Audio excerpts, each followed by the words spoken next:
hay tu nè vụ vòng vòng ní có pa hay puto nè video cái nào có vào hay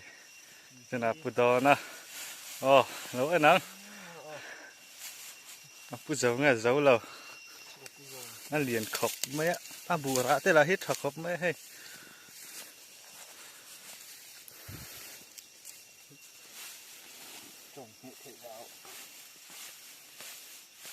ที่งานศึกเวทเลยหรอที่งานศึกเวทนั่นเลยหรอ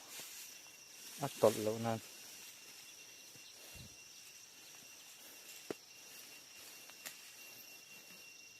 มันมีฮิปปานี่ตัวเลยจังหวะกันเนี่ย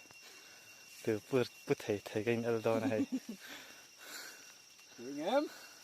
come on โ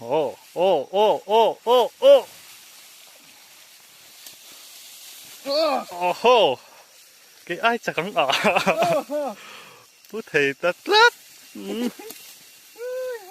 có đó đấy cái này khó mà xưa những cái vụ vượt tà nó này à đấy tầm mắt lâu tiếng cái vụ vượt cứ nè hay ai tránh cần cầm lên mà hay cần mơ nó xìa từ lên từ cái này